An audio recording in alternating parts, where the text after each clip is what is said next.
बळीयाचे अंकित आम्ही झालो बळीवंत, लाथाळीला संसार केला षडउर्मीचा मार. जन तन धन केले तृणाही समान, तुका म्हणे आता आम्ही मुक्तीच्या माथा. लाथाळीला संसार केला षडउर्मीचा मार. प्रस्तुत अभंगातून जगद्गुरू तुकोबाराय आपल्या स्वरूपस्थितीचा विचार समाजासमोर मांडताना दिसत आहेत या अभंगाच्या माध्यमातून, की आम्ही काय केलं, या मृत्यूलोकात आल्यावर आम्ही काय केलं. तर बळीयाचे अंकित आम्ही झालो बळीवंत लागून अभंग येतो. म्हणून मागच्या अभंगाचा संदर्भ आहे की इथे आल्यानंतर अजून काय केलं तुम्ही. तर आम्ही पहिल्यांदा त्या देवाच्या अंकित झालो. अंकित होणं म्हणजे शरण जाणं. त्या देवाला शरण गेलो आणि बलवानाप्रमाणे बलवान बनलो. बळीयाचे म्हणजे बलवानाचे अंकित होऊन आम्ही झालो बळीवंत म्हणजे बलवान झालो. याच्यातून एक चांगला सिद्धांत बाहेर आला की तुम्ही जर त्या बलवानाच्या अंकित झाले तर तुम्हीसुद्धा बलवान होताल. याच्यात ऐक्य प्रतिपादन केलेलं आहे की बलवानाप्रमाणे बलवानाची शरणागती केली म्हणजे अंकित होणं. अंकित नामाने होता येतं आणि ज्ञानाने होता येतं. दोन्हीही पद्धतीने अंकित होता येईल म्हणजे शरण जाता येतं. नामाने भावबळे आकळे एरवी नाकळे, करतळे आवळे तैसा हरी. भावाच्या द्वारे हा आकळला जातो आणि तत्त्वज्ञानाने कळे. हा तत्त्वज्ञानाने कळे आणि भावाने आकळे. आकळण्यामध्ये प्रेम असतं आणि कळण्यामध्ये ज्ञान असतं. म्हणून ज्ञानाने हा परमात्मा ज्ञानाने आपल्याला अनुभवला जातो. ज्ञानाचा अनुभव येतो.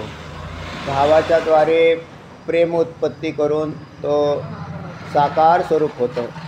एक तटस्थ लक्षण आणि एक स्वरूप लक्षण. आकळेमध्ये तटस्थ लक्षण आणि कळेमध्ये स्वरूप लक्षण. तर ही दोन्हीही लक्षणं काम करताना दिसतात.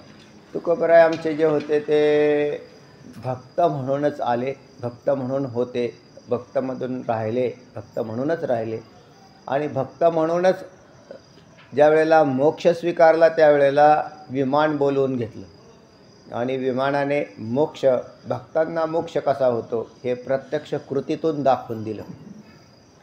असं नाही की नुसतेच सांगून गेले आणि तुम्ही असं असं करा आणि हे जाताना तर चौघांच्या खांद्यावर गेले, असं झालं नाही.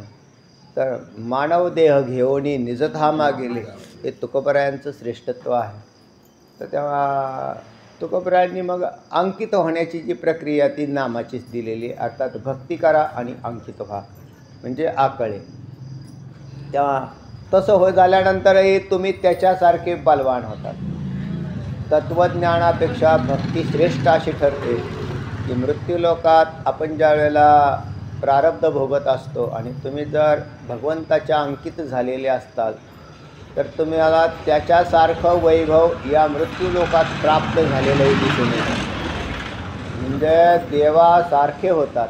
तुम्हाला काल परवा दृष्टांत सांगितला होता की तुकोबरायांच्या नजरेने त्या पाशीचं सोनं झालं. म्हणजे त्यांची नजर नुसते असं नाही काय केलं त्यांनी फक्त असं पाहिल्याबरोबर लोखंडाचं सोनं होण्याची हेच परीस आहेत. स्वतः हेच परीस आहेत. परीस नाही आणला कुठून मागून. तुकोबरायच परीस आहेत. तुकोबरायच रिद्धी सिद्धी प्रत्यक्ष आहेत त्यांच्याजवळ. तुकोबरायच देव आहेत. तुकोबरायच महाविष्णूचे अवतार आहेत.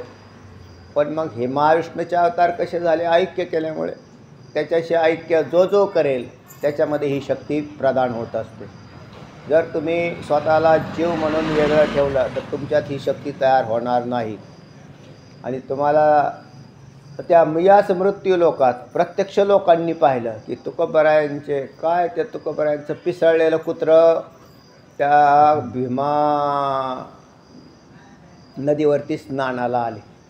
आपल्या इथलं भीमा कोरेगाव याचा उल्लेख चरित्रामध्ये येतो. तुकोबराच्या वेळेला इकडे या ठिकाणी कार्यक्रमाला आले असतील, कीर्तनाला वगैरे.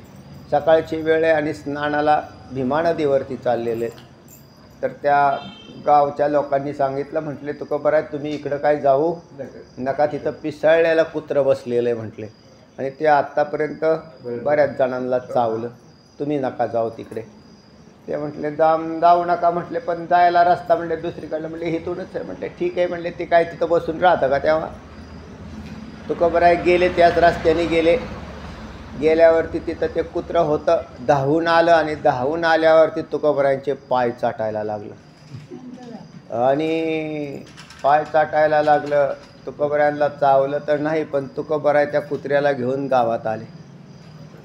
त्यांनी पाहिलं की हे कुत्रा, म्हणजे पिसळलेलं म्हणजे पिसळलेलं नाही, हे बघा. त्याच्यात मस्तकावरून हात फिरवला. अर्थात त्याचंही पुण्यच असेल त्या रेड्यासारखं माऊलींच्या. आणि ते कुत्रं आहे ते पुन्हा चांगलं झालं. त्याच्यापासून काही तर आता याच्यामध्ये काय आहे की तुकोबरायांची जी उंची आहे ना, ती फारच देवासारखी अशी झालेली होती. म्हणून बळीयाच्या अंकित झालेले बलवानच होतात, पण अंकित झालेलेच होतात. वेगळे राहिलेले, संशय बाळगणारे, तुटपुंजी भक्ती करणारे हे नाही बलवान होत. आम्ही त्या पाटात खेळताना विहिरीचं पाणी असं चाललेलं असायचं वाकवानावरून, वाकाण म्हणायचे त्याला. आणि कांद्याचे ढिंगळे एकाला एक जोडायचे आणि पाटात टाकायचे. आणि पाणी असं ओढलं की आपलं चाललं पाणी. तेवढंच आम्हाला आनंद वाटायचा की एवढं आपलंसुद्धा एक मोटार चालते. आता हे असल्या ढेंगळ्याने किती रानं भिजतील बरं. ढेंगळ्याच्या पाण्याने पाणी येत नाही ढेंगळ्याच्या नळीमधून असं नाही, पण त्या पाण्याने काय होणार आहे मग आता? तर असं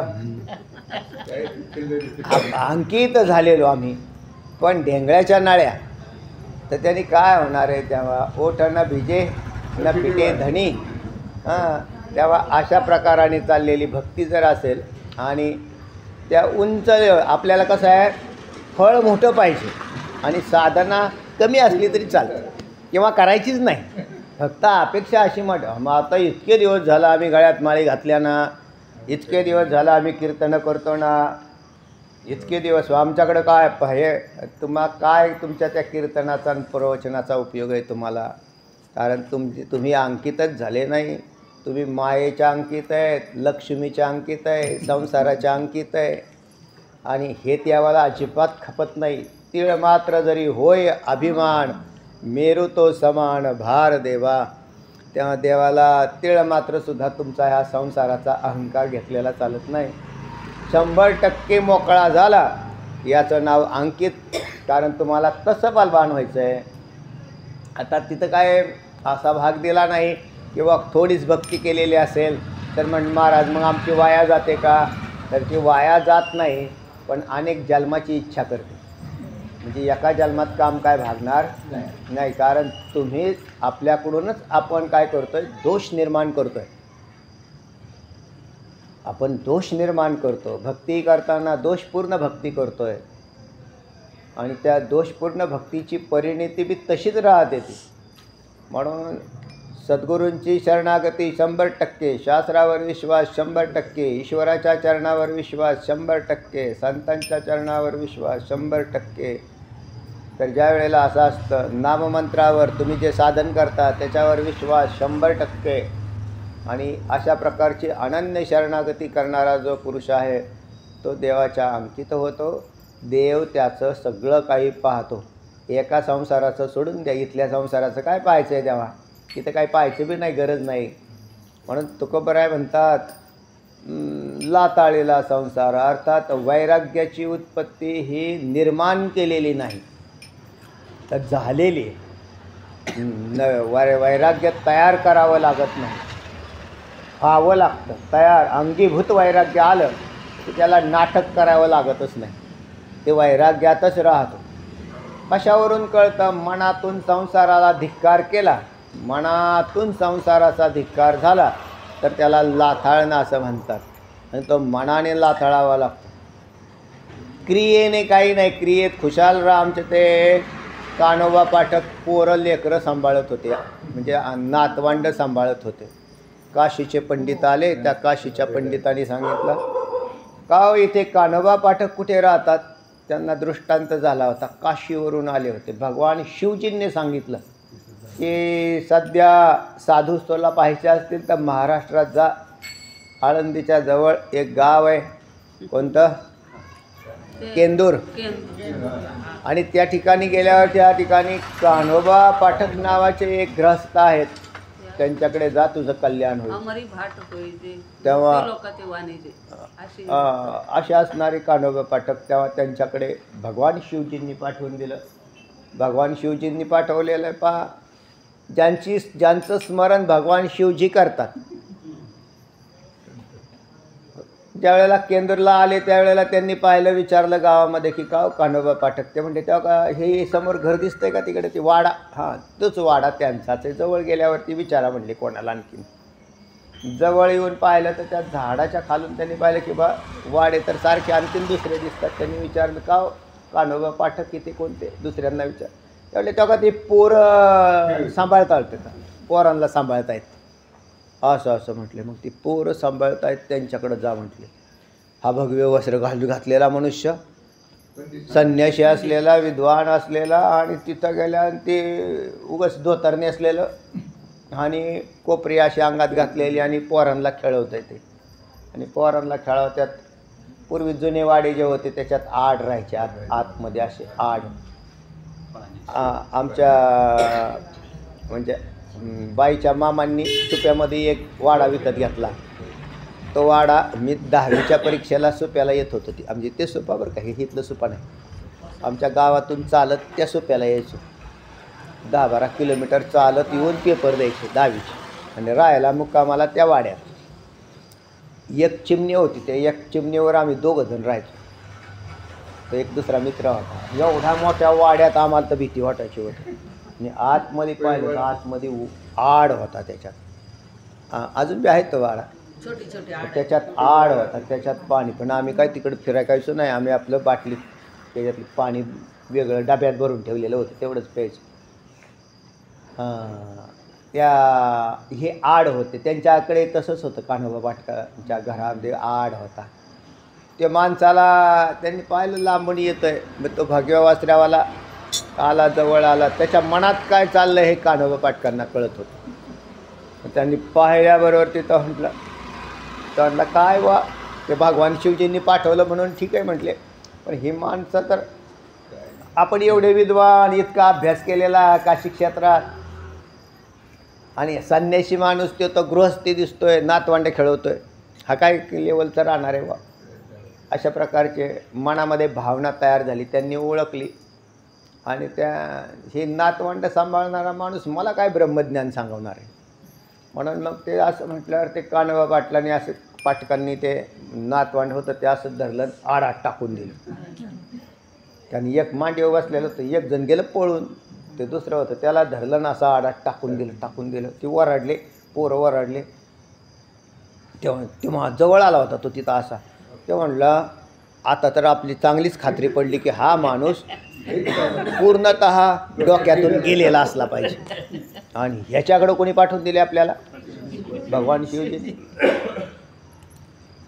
तेव्हा अहो म्हटले टाकू नका. ती पोरांना का टाकताय, म्हणजे आता तुझ्या डोक्यात काय होतं म्हटलं. तू म्हणत होता नातवंड सांभाळणारा माणूस मला काय शिकवणार आहे. हां, तुम्हाला कसं काय कळलं, तुम्हाला कसं काय कळलं. तुझ्या डोक्यात तर आहे का नाही की बा ह्या माणसाकडून मला काय भेटणार आहे. तेव्हा असं म्हटल्यावरती तो गेला, साष्टांग दंडवत घातलं. कारण त्याला कळालं की व्यक्तीचं श्रेष्ठत्व काय. बसा म्हटले. अहो म्हटले बसा, ते बाकी जाऊ द्या, पण नातवंडाचं काय. त्यांनी पोरांना हाक मारली. पोरांना या रे या म्हटले की ते योगाभ्यास होता, योगविद्या होती. नातवंड परत जागती जाग्यावर परत खेळायला लागली. रिद्धी सिद्धी त्या धुंडीती हरिभक्ता, रिद्धी सिद्धी न पाचारिता त्या धुंडीती हरिभक्ता, मोक्ष सायुज्यता वाट पाहे तयाची. तर असे असणारे बळ तरी नागविती काळा, लीन तरी सकळांच्या तळा, उदार तरी देहासी सकळा, जाणोनी कळा सर्वणेन ते.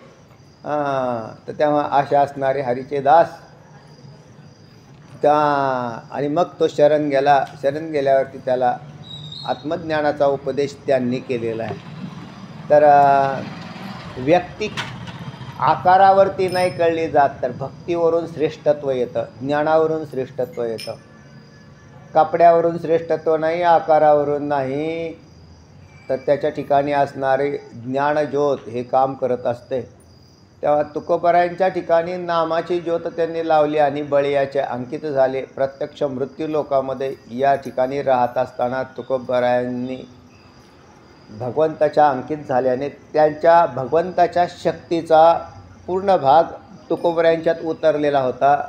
तो त्यांनी समाजासमोर सुद्धा नंतरच्या काळात पुष्कळ मांडलेला दिसतो आहे.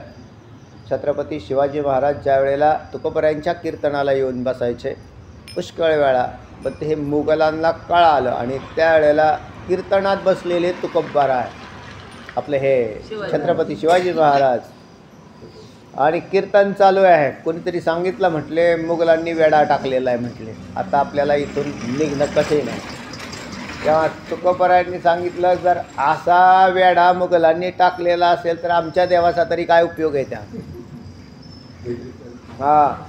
तर या संकट काळात छत्रपती शिवाजी महाराजांचा पूर्ण विश्वास होता तुकोबरायांच्यावर. हे काही सामान्य नाही आणि ते कोण सोडवेल, बाकी नाही कोण, तुकोबरायच सोडवतील. ते तसेच बसलेले होते, त्यांना छत्रपती शिवाजी महाराज त्यांना दिसलेच नाही.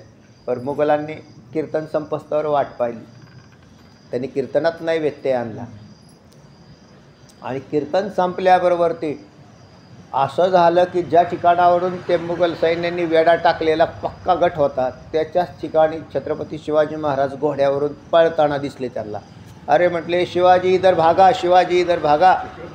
मग इकडं भागा म्हटलं की तिकडं पळाले. त्याच्या सैन्य त्याचे जे बाकीचे होते मुघल सैन्य ते त्याच्या पाठीमागं.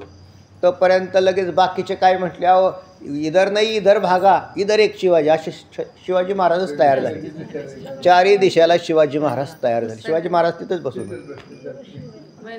आणि सगळं सैन्य ते पळून गेलं, तिथं नाही राहिलं. मग शिवाजी महाराज निघून गेले सरळ. तरी हे तरी कीर्तनाशी टाकू नये. तुटो हे शरीर. तर कीर्तनाला टाकलं नाही, छत्रपतींनी बी तेच केलं आणि पूर्ण निष्ठा म्हणतात याला. अशा पद्धतीने अनेक बहुरूपी शिवाजी तयार झाले आणि पळून गेले बाजूला. छत्रपती शिवाजी महाराज सहज निघून गेले. सगळीकडे शिवबाज दिसायला लागले.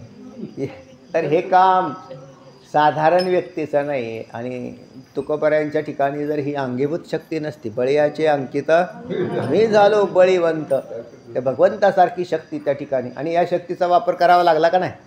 कारण शेवटी अशी जर संकट असेल, कीर्तनात मुलाला जिवंत केलं त्यांनी. एक बाईने त्या शिवबा कासाराच्या गाव कोणतं, लोहगाव, त्या ठिकाणी ते कीर्तन चालू असताना एक टाळकरी तो तिथं आला. त्या टाळकऱ्याच्या घरात त्याचा पोरगा तापाने तडफडत होता, पण त्यांनी तुकोबरायांच्या कीर्तनाला तो आला. कीर्तनाला आला तर निष्ठा होती तुकोबरायांच्यावरती तेवढी. त्या पोराकडे नाही पाहिलं, पण तो पोरग मेलं. ते घरी मेल्यावरती त्याच्या बायकोने उचललं, तसंच कीर्तनात घेऊन आले. ते म्हटले, हे कीर्तन का तुमचं? त्या पोराकडे काय पाहिना आणि काय नाही. तेव्हा तुकोबराय म्हटले, काय झालं म्हणून पाहिलं तर ते पोरगं कीर्तनात जे मेलेलं होतं ते उठून बसलं, खुशाल आनंदाने नाचायला लागलं.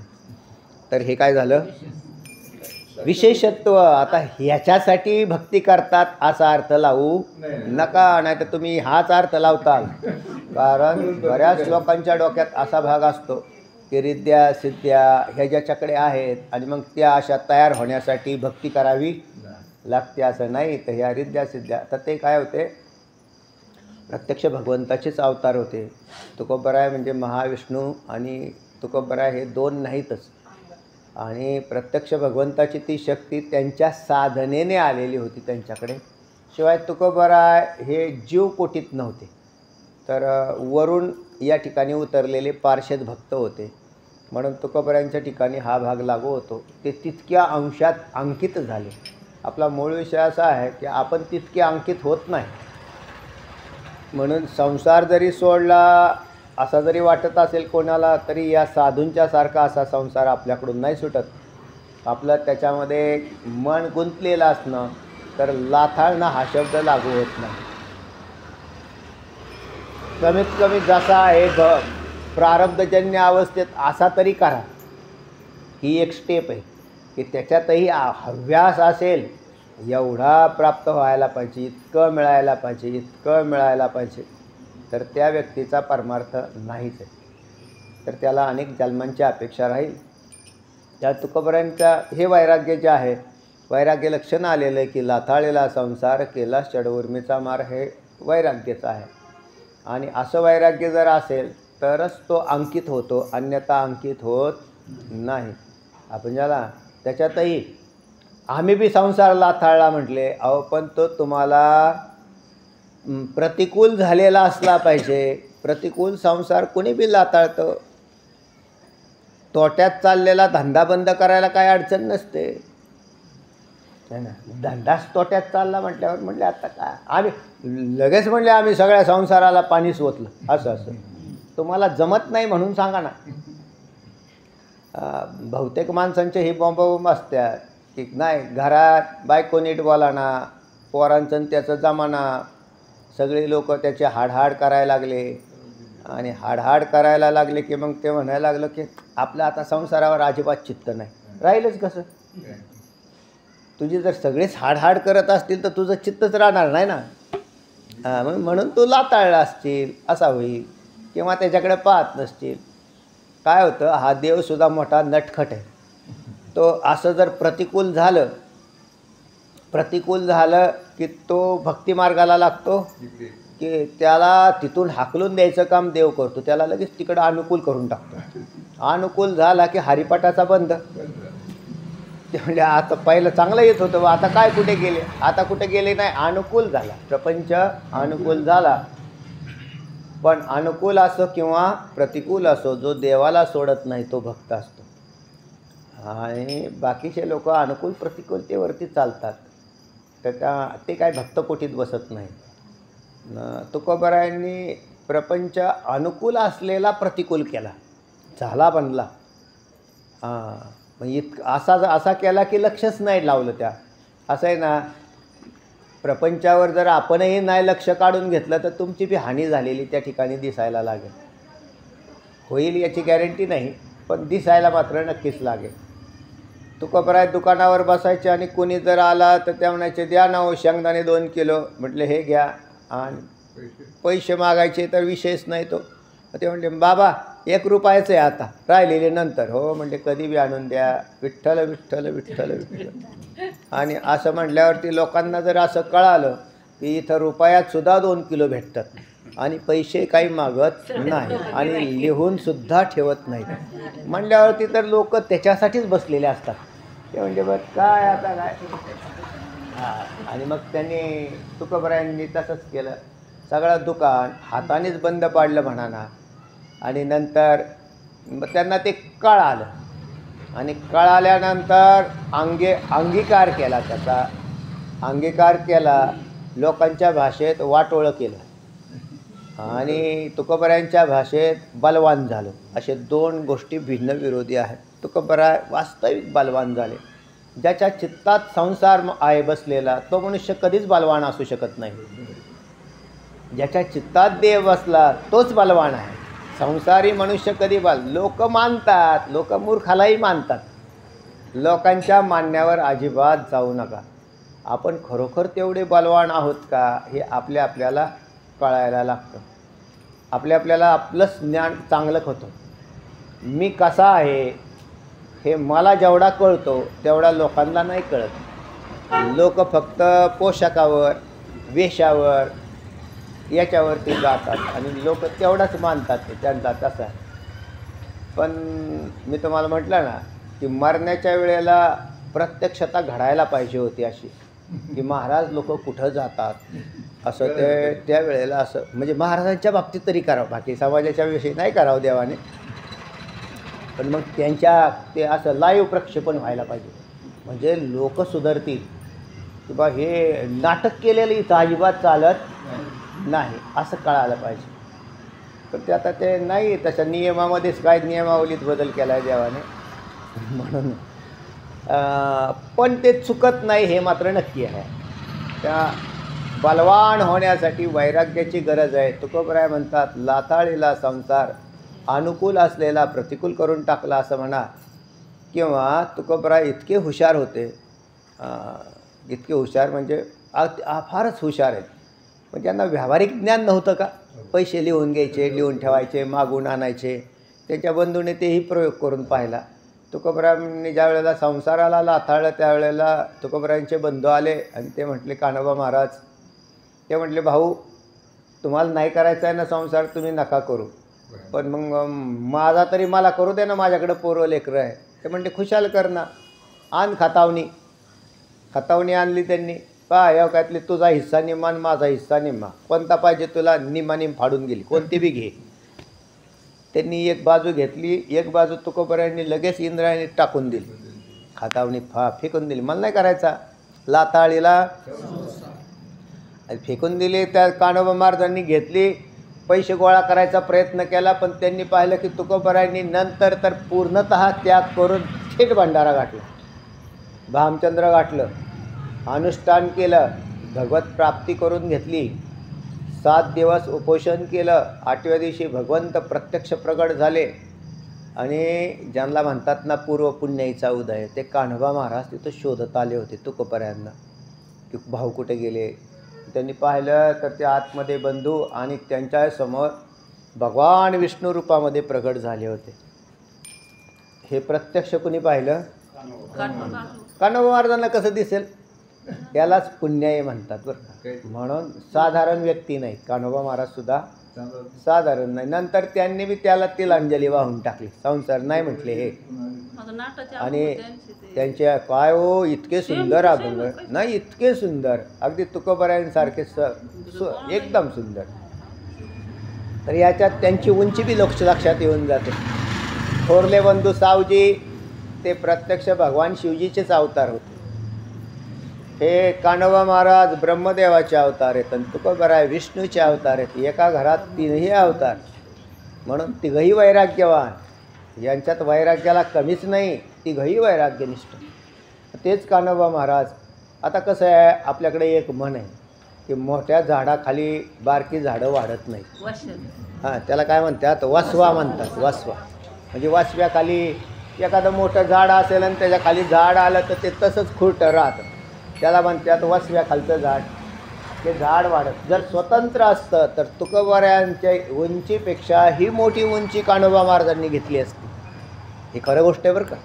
पण त्यांच्या अभंगामध्ये इतकी खोली आहे ना, तेवढीच खोली जेवढी तुकोबरायांची आहे, काहीच कमी नाही. तुम्हाला असे तुकोबरायांसारखेच कान्होबा महाराजसुद्धा मोठे दिसले असते, म्हणजे आहेतच मोठे असं माना. तर तेव्हा हे सगळे यांनी लाथाळले. असं पाहता दुसरा एक मुद्दा घेऊ आपण, की संसार न लाथाळता कोणाचं कल्याण झालं तर कोणाचंच कल्याण होणार नाही. कोणीच तितक्या उंचीचा होणार नाही, तेवढी ताकद निर्माण नाही होणार. संसारात राहणाऱ्यांची काही उदाहरणं येतात शास्त्रात की ज्यांनी संसार लाथाळलेला आहे. जनक राजासारख्याचं उदाहरण येतं. काय राज्यकारभार करत असताना, राज्य शकट चालवत असताना संसारात राहून संसाराला तुच्छ ठरवणारा आहे. उपनिषदात आहे ना, मग जनक राजाचं. त्या जनक राजाने तो संसार असा तुच्छ ठरवलेला होता, ज्या संन्याशांना तुच्छ करता नाही आला. ते संन्याशी याज्ञवल्क्य मुनींच्या पाठशाळेमधून संन्याशी पळून गेले. जनक राजा नाही पळाला. ते म्हटला राजवाड्याला आग लागल्या, याज्ञवल्क्य मुनींनी योग बळाने लावलेली होती, नाही हल्ले. ते जळा नका राजवाडा, जळाला तरी चालेल. ज्यांच्या चित्तातला संसार नष्ट झालेला आहे त्यांना भौतिक संसाराविषयी काहीच खेद नाही, आणि ज्यांचा चित्तात संसार धारण करून ठेवलेला आहे त्यांना भौतिक संसारात नटबोल्ट जरी हरवले तरी कसं तरी होते. त्याला ते पुन्हा पुन्हा जपू ठेवते. काय काय वस्तू नाही, आता ते सगळ्या वस्तू अशा काय जपू ठेवते आणि येईल कामाला भंगारवालासुद्धा विसरत नाही, त्यासुद्धा वस्तू ठेवते ना. आणि काय अगदी दगडाचा गोटासुद्धा इकडच्या तिकडं हालता कामा नाही. अशा प्रकारची त्याची संसार निष्ठा आहे. तर अशा माणसांचा विषय कुठेच येतो तेव्हा या ठिकाणी काय संबंध आहे तेव्हा. तर तेव्हा आता ठीक आहे, तुम्ही साधारण आपलं नामस्मरण करत राहा, पुढे कोणत्या तरी एखाद्या जन्मात तुमचा उद्धार होईल, ह्याच्यापेक्षा दुसरं नाही. पण बळीयाचे अंकित तुम्ही होऊ शकत, त्याला तुकोबरायच जन्म घ्यावे लागतात, कान्होबा महाराजांसारखे लागतात, जनक राजासारखे लागतात, कान्होबा पाटकांसारखे लागतात. तर असे चला हरी